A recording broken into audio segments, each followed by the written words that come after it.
Happening now, the U.S. military teaming up with Japan for major training exercises this week. Operation Dawn Blitz involves air, sea, and ground forces, all aimed at beefing up Japan's amphibious attack capabilities. Adam Housley live at Camp Pendleton, California. Adam. Yeah, John, it shows how important this relationship has become with Japan. Many will argue they are one of our most, if not our most important ally right now. They're here in force, along with 3 other nations taking part, including the U.S., and 7 others watching as tensions continue to increase in the Pacific.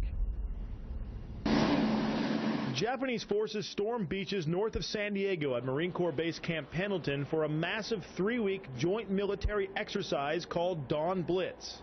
We get to know each other. We get to understand how each other operates. We learn from each other.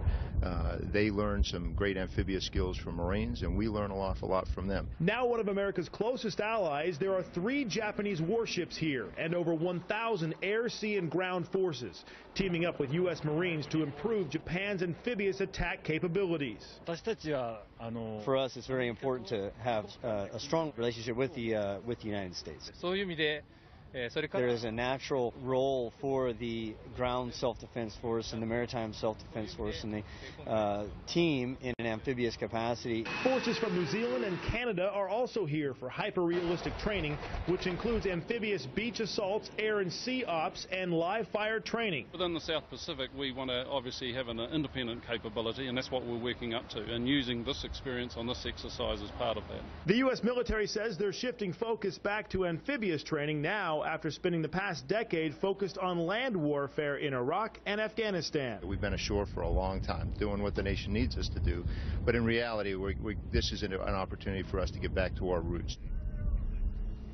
Now, these maneuvers come at a very interesting time, of course. The Snowden issue really clouding the relations between China and the U.S. Next week, the U.S. trains with the Philippines in the region, and the intensity over there continues to grow as China continues its massive buildup as well. And this also, John, could be a precursor to moving the massive Rim of the Pacific exercise. It takes place every 2 years off of Hawaii. We were there last summer for that live.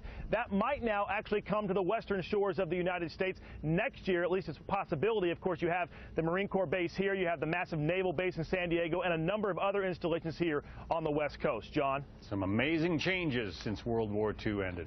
Adam Housley, thanks. Absolutely. Well, court action in the Colorado movie massacre case today with the